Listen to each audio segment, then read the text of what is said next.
जय हिंद प्यारे साथियों। और मैं अमरजीत कुमार सरोज और आपका स्वागत करता हूं अपने YouTube परिवार पर।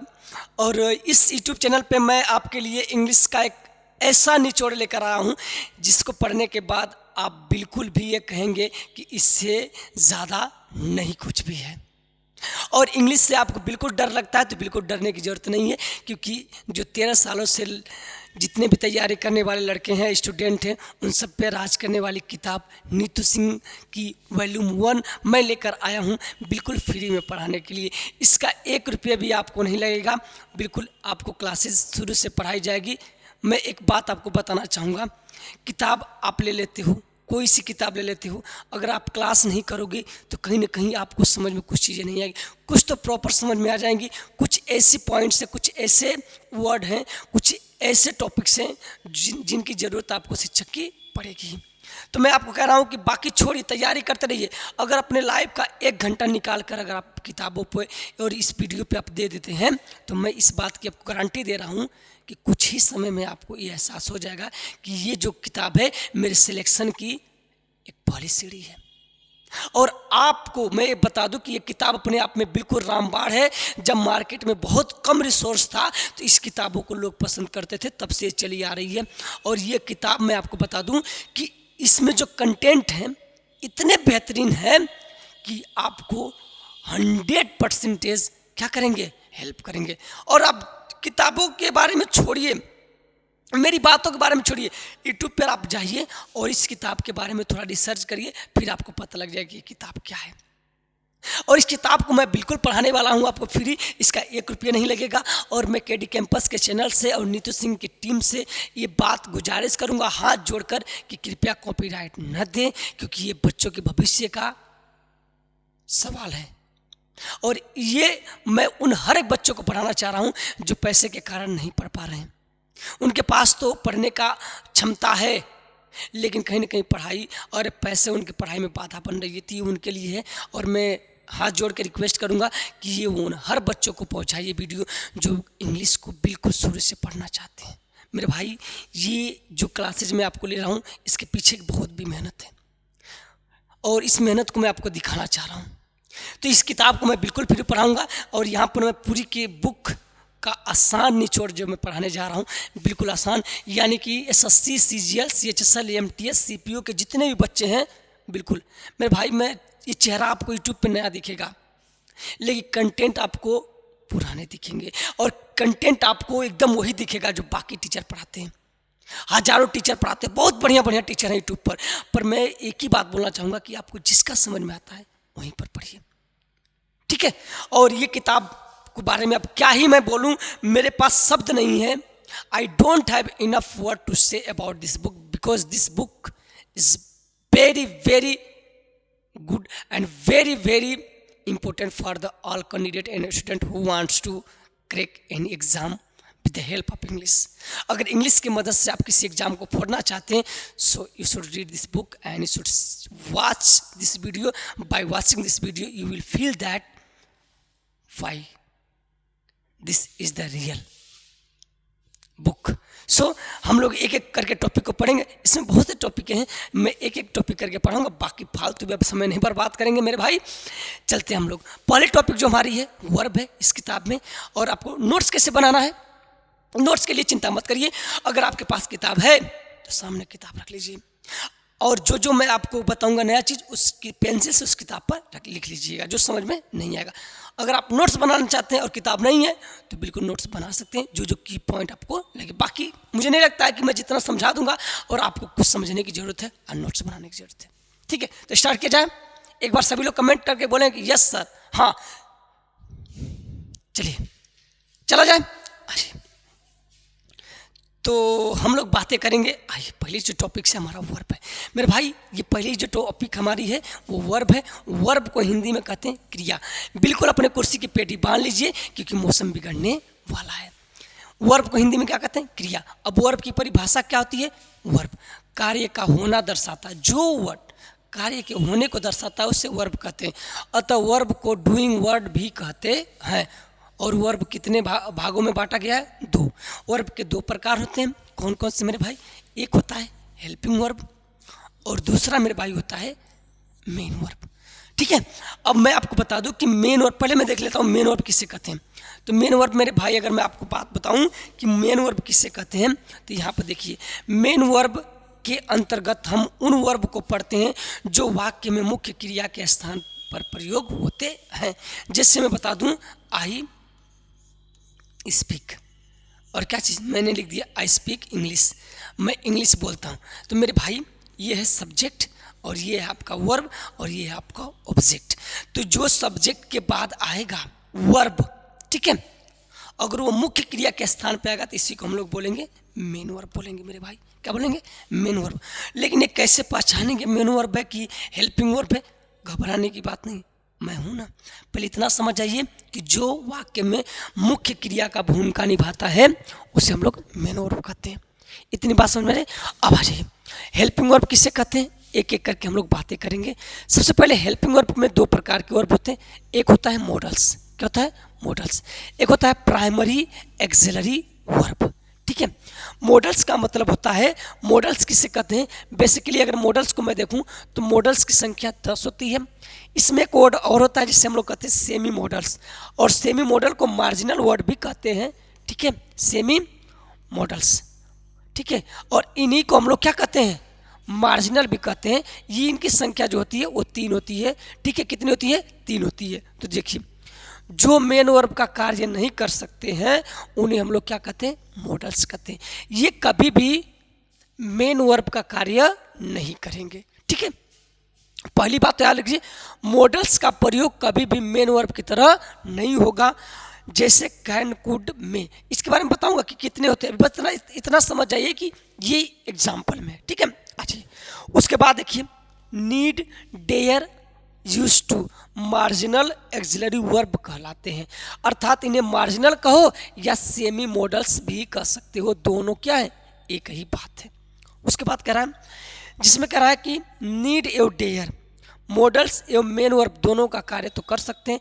यानी नीड और डेयर ये मेन वर्ब की तरह कार्य कर सकते हैं। याद रखिएगा, मैं एक्सिलरी वर्ब में मॉडल्स में बता रहा हूँ, कैन, कुड, में, माइट, इन सबको छोड़कर मात्र 2 वर्ड हैं जो सेमी मॉडल में है, यानी मार्जिनल में है। जैसे नीड, डेयर, ये मेन वर्ब की तरह कार्य कर सकते हैं। और इसमें जो यूज टू है ये किसकी तरह कार्य कर सकता है, एडजेक्टिव की तरह कार्य कर सकता है मेरे भाई। ठीक है, एडजेक्टिव की तरह कार्य कर सकता है। ये बातें समझ में आपको आनी चाहिए कि नीड और डेयर ये मेन वर्ब की तरह कार्य कर सकते हैं। कैन, कुड, में, माइट, शुड, आउट, तो भी बताऊंगा कितने होते हैं, ये मेन वर्ब की तरह कार्य नहीं कर सकते। लेकिन इसमें एक आपका यूज टू है, यूज टू एडजेक्टिव की तरह कार्य कर सकता है। ठीक है, अब इतनी बातें आपको समझ में आ गई। उसके बाद प्राइमरी एक्सिलरी वर्ब, यानी जो हेल्पिंग वर्ब की तरह और मेन वर्ब दोनों की तरह कार्य करता है उसे हम लोग कहते हैं प्राइमरी। तो अब हम लोग पढ़ेंगे इसमें से हेल्पिंग वर्ब, और हेल्पिंग वर्ब में से एक एक पहले इस टॉपिक को खत्म करेंगे, फिर मेन वर्ब की तरफ जाएंगे मेरे भाई। तो क्या आप लोग तैयार हैं? बोलिए कमेंट में सभी लोग हाँ कि सर अब हम लोग को हेल्पिंग वर्ब के बारे में बताइए, और हेल्पिंग वर्ब में मॉडल्स हुए और प्राइमरी एक्सिलरी हुए और एक्सिलरी हुए, इन सबको बताइए एक एक करके। ठीक है, चलिए आ जाइए। यहाँ पर लिखा हुआ है एक्सिलरी वर्ब। एक्सिलरी वर्ब वे वर्ब, अर्थात वहाँ पर मैंने आपको क्या कहा था, एक्सिलरी वर्ब क्या होते हैं। अब यहाँ पर देखिए एक्सिलरी वर्ब क्या है, वे वर्ब जो अन्य वर्ब के साथ प्रयोग होते हैं एक्सिलरी वर्ब कहलाते हैं। अर्थात इन्हें हेल्पिंग वर्ब भी कहते हैं। अभी तो मैं बताया हूँ कि जो मेन वर्ब की तरह कार्य करता है और हेल्पिंग वर्ब दोनों की तरह कार्य कर सकता है वो होते हैं एक्सिलरी। और इनमें आपको कौन कौन से होते हैं सभी चीज़ें बताऊंगा। इतनी बात समझ में आ गई आपको कि हेल्पिंग वर्ब में एक मॉडल्स है और एक एक्सिलरी है। एक्सिलरी वर्ब मेन और हेल्पिंग वर्ब दोनों का कार्य करते हैं। मॉडल्स मेन वर्ब का कार्य नहीं करता है, लेकिन मॉडल्स में नीड और डेयर ये दो ऐसे वर्ड हैं जो मेन वर्ब की तरह भी और हेल्पिंग वर्ब दोनों की तरह कार्य कर सकते हैं।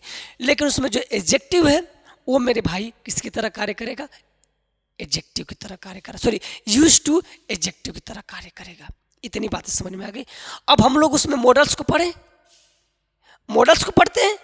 अच्छा, मॉडल्स के बारे में हम लोग जानते हैं कि मॉडल्स किसे कहते हैं। मेरे भाई पहला रूल क्या कह रहा है यहाँ पर, मॉडल्स को देखते हैं हम लोग। ठीक है, अगर आपको समझ में बातें आए तो बिल्कुल भी घबराइएगा नहीं।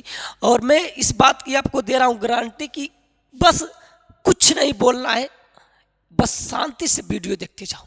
आ जाइए मेरे भाई। Modals auxiliary verb can, could, may, might, shall, will, would, should, must और टू मॉडल एक्सिलरी वर्ब हैं। इनका प्रयोग सिर्फ हेल्पिंग वर्ब के रूप में किया जाता है, इनका प्रयोग मेन वर्ब के रूप में नहीं किया जाता है। जैसे सी, कैन, रन, फास्ट। तो यहाँ पर मेरे भाई जो आपके ये कैन है, ठीक है, ये मॉडल से, और रन जो आपका है वह मेन वर्ब है। तो ये जो कैन है ये इसके बाद जो आएगा वो क्या कहलाएगा? Main verb. अर्थात आप ये कह सकते हैं जो वर्ड है इनके पास जो भी वर्ड आएगा वो क्या कहलाएगा? मेन वर्ब कहलाएगा। क्या कहलाएगा मेरे भाई? मेन वर्ब कहलाएगा। तो एक पॉइंट आपको याद होनी चाहिए, मॉडल्स के बाद मेन वर्ब आता है और मॉडल्स कभी भी अकेला प्रयोग नहीं होगा। जैसे यू शुड स्टडी इंग्लिश, तुम्हें इंग्लिश की पढ़ाई करनी चाहिए। तो यहाँ पर जो शुड है वो मॉडल से, और इसके बाद जो वर्ड आया है ये मेन वर्ब है। क्या है? मेन वर्ब है। आ जाइए अब उसके बाद मार्जिनल एक्सिलरी वर्ब किससे कहते हैं इसको भी जान जाते हैं।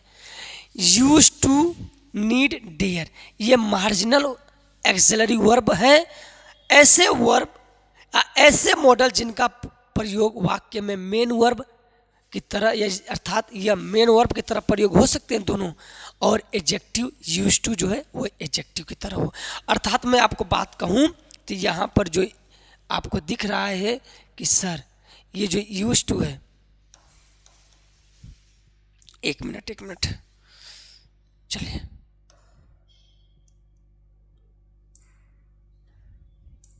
यहाँ पर जो आपका यूज टू है, यूज टू जो आपका एडजेक्टिव की तरह कार्य कर सकता है, ठीक है। और यहीं पर जो आपके हैं क्या चीज़, नीड और डेयर, नीड और डेयर, ये आपके किसकी तरह प्रयोग हो रहे हैं मेरे भाई? वो हो रहे हैं मेन वर्ब की तरह। बाकी इस 10 का प्रयोग कभी भी मेन वर्ब की तरह नहीं होगा। इसमें सिर्फ नीड और डेयर दो वर्ड हैं जिनका प्रयोग आप किस तरीके से कर सकते हो? मेन वर्ब की तरह। इसमें एक आपका यूज टू है, यूज टू का प्रयोग किसकी तरह होगा? इसका प्रयोग होगा एग्जेक्टिव की तरह प्रयोग होगा। और कैसे होगा ये भी आके हम लोग आगे देख ले रहे हैं, ठीक है। आ जाइए, जैसे अगर मैं पहला रूल आपको बता दूं, I am use to sleeping late night. मेरे भाई यहाँ पर जो कह रहा है स्लीपिंग, स्लीपिंग एक जिरंड, और जिरंड किससे कहते हैं? तो जब किसी वर्ब में आईएनजी जोड़ देते हैं तो वो क्या बन जाता है? जिरंड बन जाता है मेरे भाई। क्या बनता है? जिरंड। और कह रहा है कि ये जो जिरंड है इसकी विशेषता है कि यह यूज टू सोया करता था। अर्थात जब किसी वर्ड, किसी नाउन का या किसी जिरेंड का कोई विशेषता बताए उसे हम लोग एडजेक्टिव कहते हैं। तो यूज टू यहाँ पर किसकी तरह प्रयोग हुआ है? स्लीप के बारे में, ठीक है। तो यहाँ पर ये एडजेक्टिव की तरह कार्य किया है। और यहीं पर देख लीजिए नीड, नीड का प्रयोग सब्जेक्ट के बाद हुआ है तो ये मेन वर्ब की तरह कार्य किया है। किसकी तरह कार्य किया है? यहाँ पर मेन वर्ब हो गया है। और यहीं पे मैं नॉट लगा दूंगा तो नॉट लगाने से नॉट के पहले कोई भी वर्ड होगा वह हेल्पिंग वर्ब कहलाएगा। जैसे यू नीड, और नीड के बाद नॉट आया है तो नॉट के साथ तो हेल्पिंग वर्ब चाहिए। तो नीड जो शब्द है और जो डेयर शब्द है ये दोनों के दोनों जो क्या है? मेन वर्ब भी कार्य कर सकते हैं और हेल्पिंग वर्ब। यहाँ पर मेन वर्ब, यहाँ पर हेल्पिंग वर्ब। कैसे? यहाँ पर नॉट लगा है, कम खुद एक डायरेक्ट वर्ड है, इन्फिनेटिव है, तो इसका मतलब कि ये जो आपका वर्ड है ये क्या मेन वर्ब है तो ये हेल्पिंग वर्ब कहलाएगा। यहाँ पर कोई और मेन वर्ब नहीं है इसलिए खुद ही मेन वर्ब का कार्य कर रहा है। She does not dare to come home late.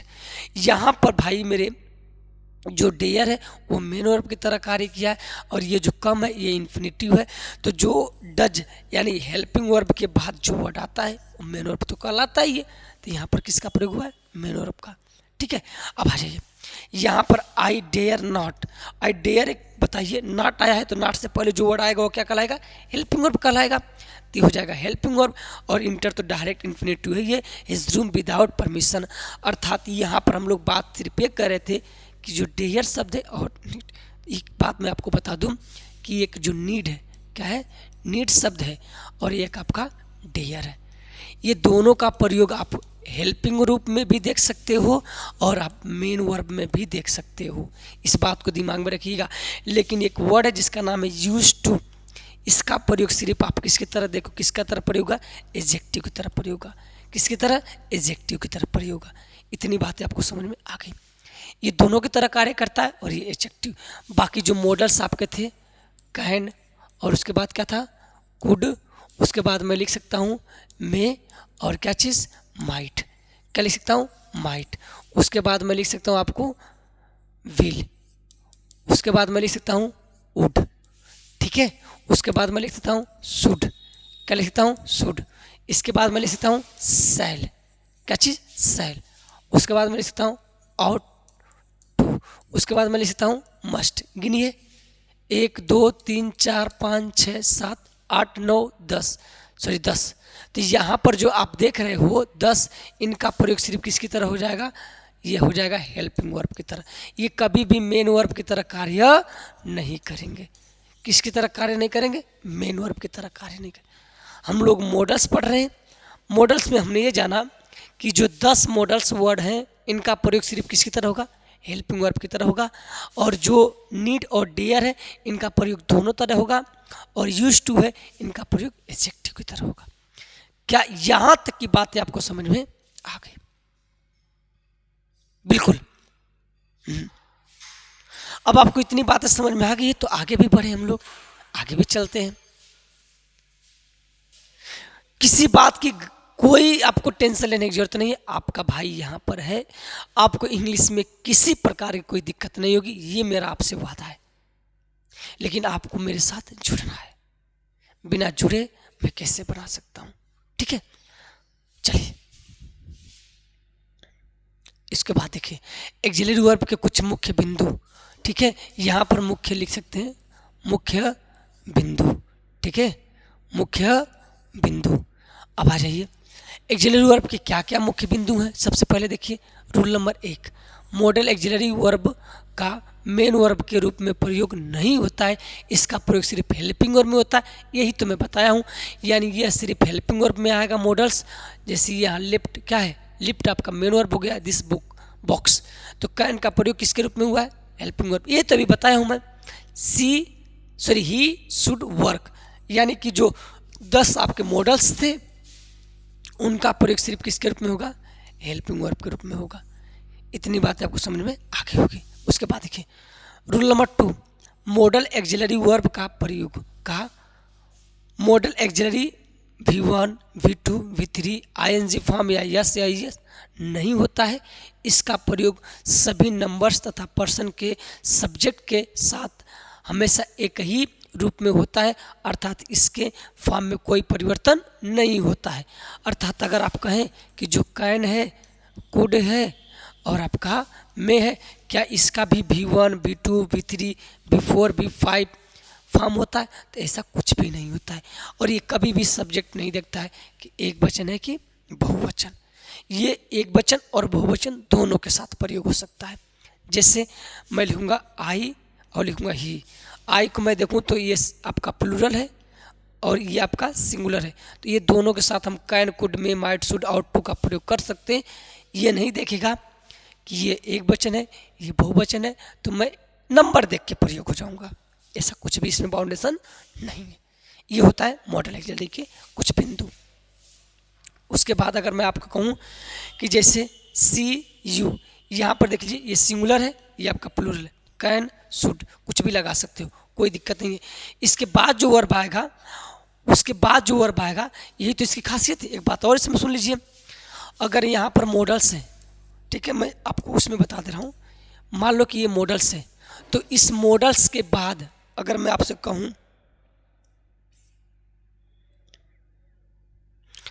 यहाँ पर ध्यान से मेरी बातें सुनेंगे, तो यानी ये जो मॉडल्स है, ठीक है, इनके बाद कोई भी वर्ब आएगा वो हमेशा V1 होगा। इनके बाद अगर कहीं पर दिख जाए V2, V3, V4, V5 तो समझ लीजिएगा कि ये सब सेंटेंस क्या है, गलत। कैसे? अगर मैं यहीं पर आपको लिख दे रहा हूं कि आई कैन हेल्पिंग यू, ठीक है, तो ये सेंटेंस क्या हो जाएगा, गलत। क्यों गलत हो जाएगा? क्योंकि मॉडल्स के बाद हमेशा V1 आएगा। ये तो ING फॉर्म है, ING फॉर्म प्रयोग नहीं होगा। यही बात वहां पर वो बताना चाह रहा था, ठीक है। आ जाइए, यही बात वो बताना चाह रहा था यहाँ पर। उसके बाद चलिए अब आ जाइए, हम लोग एक एक करके बात करते हैं, लेकिन इससे आप एक बात और याद करिएगा, आउट तथा यूज्ड के बाद इन्फिनिटी टू प्लस V1 का प्रयोग होता है।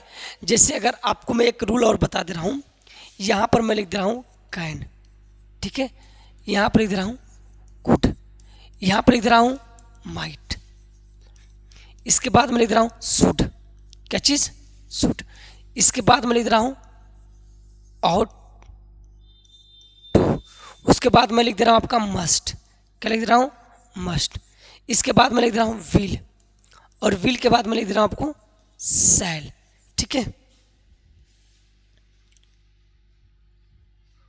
उसके बाद मैं आपको लिख दे रहा हूँ वुड, क्या लिख दे रहा हूँ, वुड। गिनिए, 2 2 4 2 6 2 8 9, यहाँ पर मैं लिख दे रहा हूँ मे, ठीक है।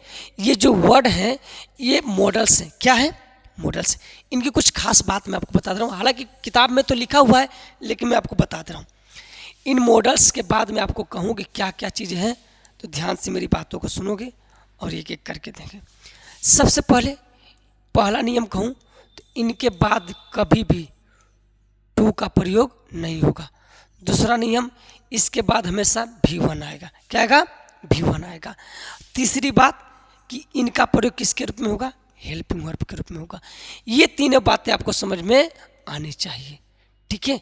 अगर आपसे कोई कहे कि इनके बाद क्या क्या प्रयोग होता है, इनके बाद टू का प्रयोग नहीं होगा।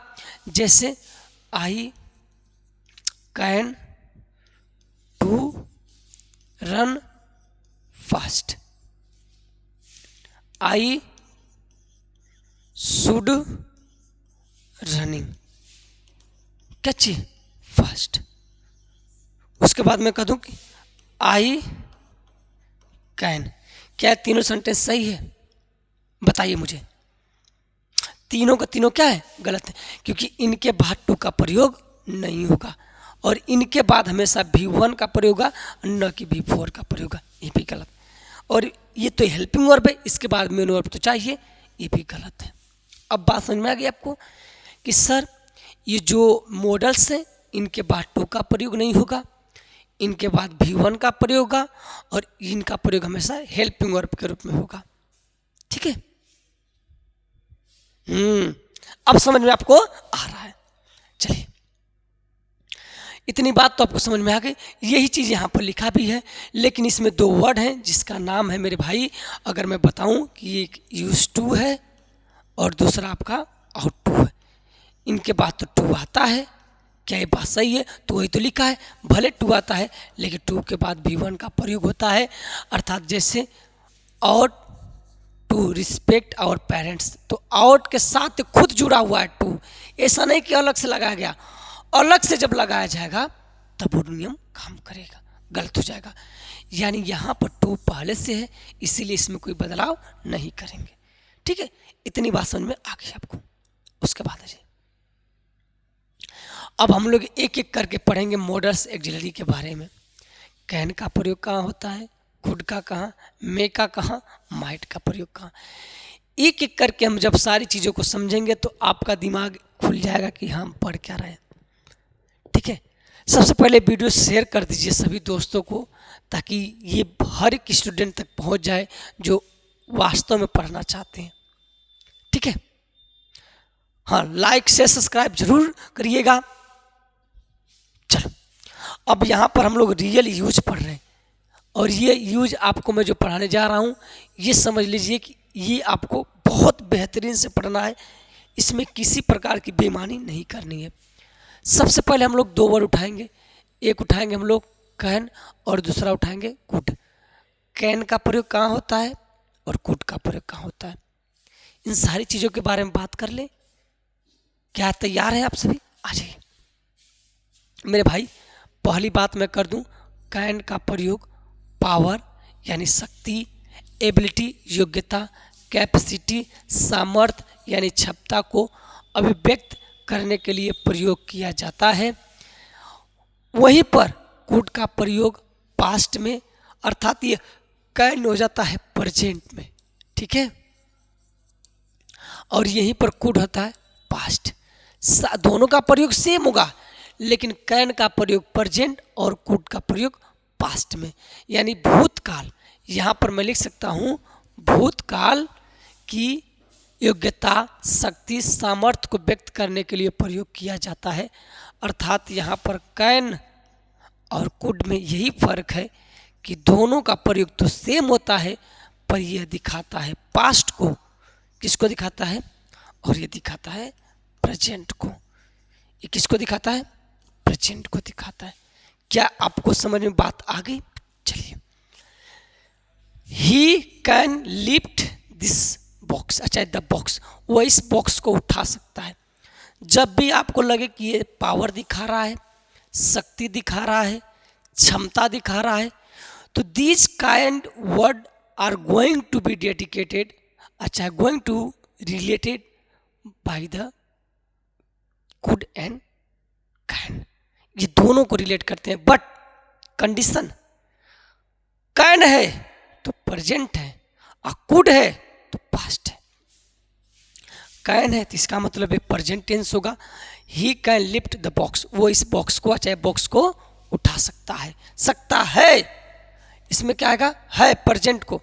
लेकिन could, he, I could not come yesterday, मैं कल नहीं आया, आ सका था। अब इतनी मैं आपको बता दूं कि इसका मतलब होता है कैन की जो हिंदी होती है वो सकता है। लेकिन यहीं पर बात मैं करूं कुड की, तो कुड का मतलब होता है सका। था भी आ सकता है, थी भी आ सकता है। ये पास्ट को दिखाएगा और ये प्रेजेंट को दिखाएगा। ठीक है, इतनी बात समझ में आ गई आपको? आज कैन का प्रयोग परमिशन यानी कि अनुमति देने के भाव को अभिव्यक्त करने के लिए भी किया जाता है। जैसे आई कैन गो नाउ, अर्थात जब परमिशन देना हो तब भी हम लोग कैन का प्रयोग करते हैं। यू कैन गो नाउ, अब तुम जा सकते हो, अब तुम जा सकते हो। यू कैन सिट देयर, तुम वहाँ बैठ सकते हो। जब आपको परमिशन देना होगा तब भी किसका प्रयोग कर सकते हो? कैन का। कैन कुड में आपको समझ में आ गया होगा कि कैन और कुड का प्रयोग सेम होता है, पर कैन का प्रयोग प्रेजेंट में सकता है के लिए और कुड का प्रयोग सका था के लिए प्रयोग होता है। दूसरा कैन का प्रयोग मैं बताऊं कि ये परमिशन के लिए भी प्रयोग होता है। वाक्य में जब परमिशन का भाव मिले तो समझ जाइएगा कि सकता अर्थ है तो कैन का प्रयोग है। ठीक है, आ जाइए वहीं पर तीसरा रूल देखेंगे। कैन का प्रयोग, ठीक है, थियोरेटिकल पॉसिबिलिटी यानी सैद्धांतिक संभावना को अभिव्यक्त करने के लिए भी किया जाता है मेरे भाई। जैसे एवरीवन कैन मेक मिस्टेक्स, यानी जब ऐसा लगे कि सबके लिए एक ही चीज़ है कि कोई भी गलती कर सकता है, ठीक है, तो वहाँ पर भी कैन का प्रयोग कर सकते हैं। ठीक है, जैसे यहाँ पर लिखा है एवरीवन कैन मिस्टेक, कोई भी गलती कर सकता है। यहाँ पर कैन का जो भाव निकलेगा वो क्या निकलेगा? सकता है। क्या है? सकता है। क्या इतनी बात समझ में आ गई? बिल्कुल। वहीं पर देखिए कुड का प्रयोग रिमोट पॉसिबिलिटी व्यक्त करने के लिए भी किया जाता है। There could be a bomb under your seat, जब किसी को रिमोट करना हो, बताना हो कि हाँ यहाँ पर ये गलत है, तो रिमोट करने के लिए भी हम कुड का प्रयोग कर सकते हैं। जैसे there could be bomb in your seat, तुम्हारे सीट के नीचे बम भी हो सकता है। सो बी केयरफुल, सावधानी बरतिए। ठीक है, बढ़ती है कि आपके सीट के नीचे बम भी हो सकता है। इस तरीके का प्रयोग कुड का हो सकता है। ठीक है, आ जाइए। उसके बाद कह रहा है कैन का प्रयोग दोस्ताना निवेदन करने के वाले प्रश्नात्मक वाक्य में भी किया जा सकता है। ये कुड औपचारिक निवेदन करने वाले प्रश्नात्मक वाक्य में होते हैं। अर्थात यहीं पर कैन का प्रयोग होता है अनौपचारिक और उसका होता है औपचारिक। औपचारिक इसका प्रयोग और उसका औपचारिक होता है, दोनों का, कैन और कुड का। Can I take your scooter, क्या मैं आपकी स्कूटर ले सकता हूँ? बहुत फ्रेंडली अगर आपको कहना हो तो, दोस्ताना हो तो। लेकिन वहीं पर किसी को आपको रिस्पेक्ट देकर बात करनी हो, could I talk to mister Shukla, तो वहाँ पर क्या जाएगा? औपचारिक के लिए कुड का प्रयोग करेंगे, लेकिन दोस्ताना के लिए कैन का। Can I take your book, क्या मैं आपकी किताब ले सकता हूँ? Could I meet your boss, क्या मैं आपके बॉस से मिल सकता हूँ? तो औपचारिक का मतलब फॉर्मल, और यानी यार तब कह सकते हो कि फॉर्मल के लिए कुड का प्रयोग और इनफॉर्मल के लिए कैन का प्रयोग होता है। अजय यह पे कह रहा है एबल टू का प्रयोग कैन कुड के स्थान पर न करें, क्योंकि दोनों क्षमता दर्शाते हैं। अगर आपको यहाँ पर दोनों मिल जाए तो दोनों का प्रयोग एक साथ नहीं किया जाता है, क्योंकि दोनों एक ही बात बताता है, दोनों क्षमता दर्शाते हैं। I can not be able to come tomorrow, तो अगर कैन लगा दिए हो तो एबल का प्रयोग होना गलत है। ठीक है, ऐसा करने पर हम वाक्य में सुपरफ्लस का बना देते हैं। सुपरफ्लस का अर्थ होता है more than what is needed, अर्थात जब कोई एक ही चीज़ दो बार एक ही जगह डाल दो तो इसका मतलब सुपरफ्लस हो जाता है। क्या हो जाता है? सुपरफ्लस हो जाता है। ये इधर आओ सुनो, बात दोनों एक ही है, बुलाने का तरीका अलग अलग है, सेम वही कंडीशन इसका है। ठीक है, आ जाइए। उसके बाद का इस वाक्य का सही फॉर्मेशन है आई कांट कम टुमारो, मैं कल नहीं आ सकता हूँ। I will not be able to come tomorrow, या तो कैन लगाओ या तो एबल टू लगाओ, दोनों में से कोई एक ही लगाए। दोनों एक साथ वाक्य में दिख जाए तो क्या करिएगा? सेंटेंस वहीं पर गलत है।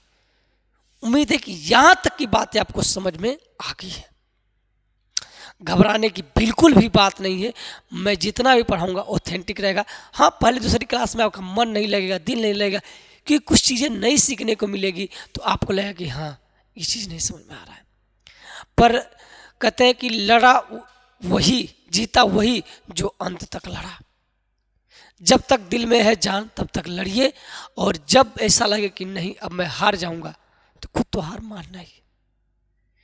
बिना हार माने से, अर्थात हार मानने से अच्छा कि एक बार लड़ें, युद्ध में तो जाएं। क्यों डरे? जिंदगी में क्या होगा?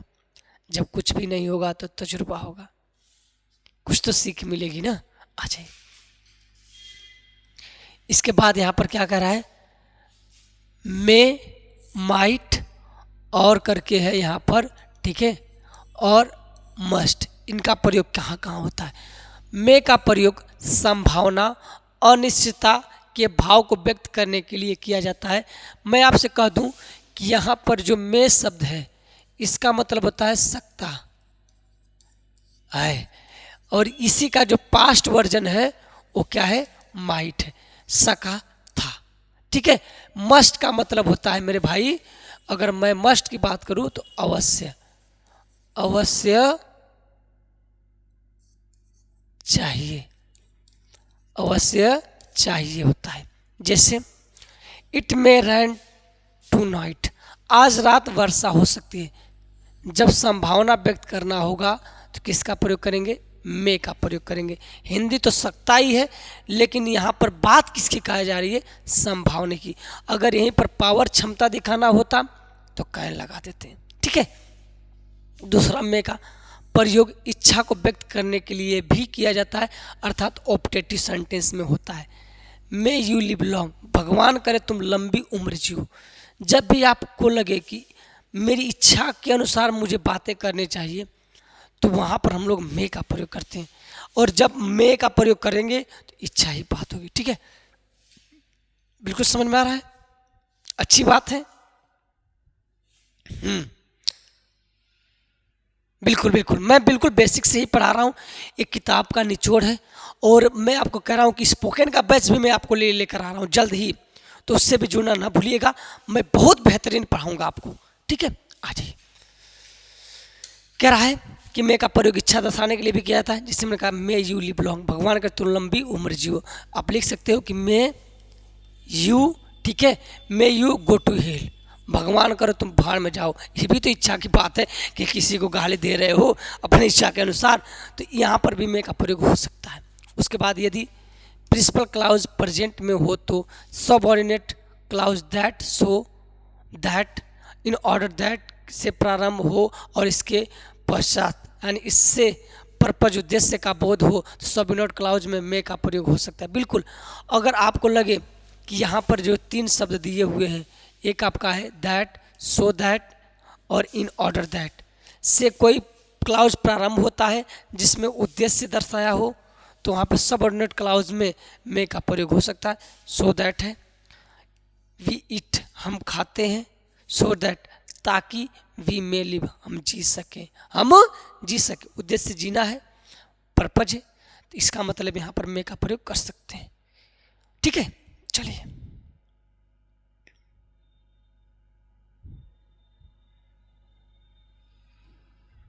आ जाइए। यहां पर देखिए माइट का प्रयोग कह रहा है कि माइट का प्रयोग लेस पॉसिबिलिटी, कम संभावना को व्यक्त करने के लिए किया जाता है, जबकि मे का प्रयोग मोर पॉसिबिलिटी, ज़्यादा संभावना हो तब व्यक्त किया जाता है। मैं अभी तो आपसे कह रहा हूँ कि संभावना की बात दोनों में हो जाएगी, संभावना, ठीक है, लेकिन बात क्या है, जब ज़्यादा होगी तो मे का प्रयोग करेंगे, यानी ज़्यादा के लिए, किसके लिए, ज़्यादा। और माइट का प्रयोग कब करेंगे, जब संभावना क्या होगी, कम होगी, क्या होगी, कम होगी मेरे भाई। इतनी बात समझ में आ गई। संभावना का प्रयोग दोनों के लिए होगा, ज़्यादा संभावना में और कम के लिए माइट का प्रयोग करेंगे। जैसे he might pass the exam, वह शायद एग्जाम पास कर सकता है, बट लेकिन seeing his intelligent I do not have much hope, लेकिन उसकी बुद्धिमत्ता को देखते हुए मैं उम्मीद नहीं कर सकता हूँ कि वो पास होगा कि नहीं, तो संभावना बहुत कम है, इसीलिए माइट का प्रयोग हुआ है। किसका प्रयोग हुआ है, माइट का प्रयोग हुआ है मेरे भाई। 5वां नियम कह रहा है अगर संभावना बहुत अधिक हो तो मस्ट का प्रयोग भी कर सकते हैं, मस्ट का भी प्रयोग कर सकते हैं मेरे भाई, ठीक है। जैसे he stay in 5 star hotel and travel by flight, he must be very rich, वह 5 स्टार में होटल में ठहरा और फ्लाइट से यात्रा करता है, ही मस्ट बी वेरी रिच, अवश्य उसके पास धन होगा। तो जब आपको ऐसा लगे कि संभावना बहुत ज़्यादा है, वहाँ पर मस्ट भी प्रयोग कर सकते हैं, ये सेंटेंस गलत नहीं होगा।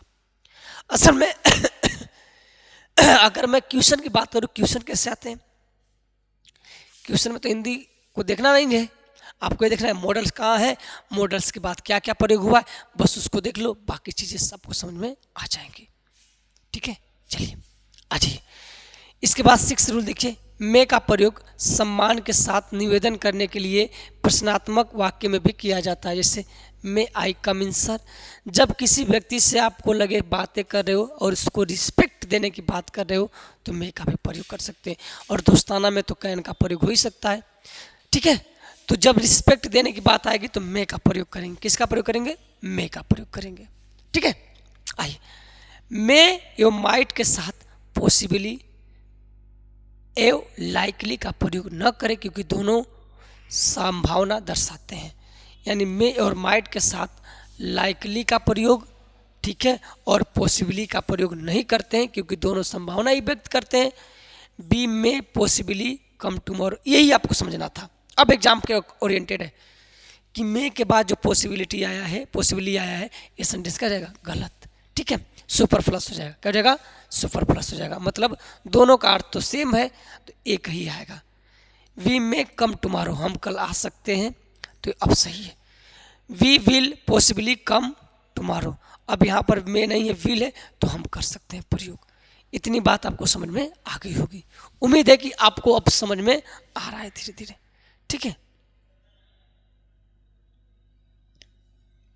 चलिए अब मेरे भाई, मैं आपको यहाँ तक पढ़ा दिया, अब मैं आपको नेक्स्ट क्लास में यहाँ तक पढ़ाने का प्रयास करूँगा।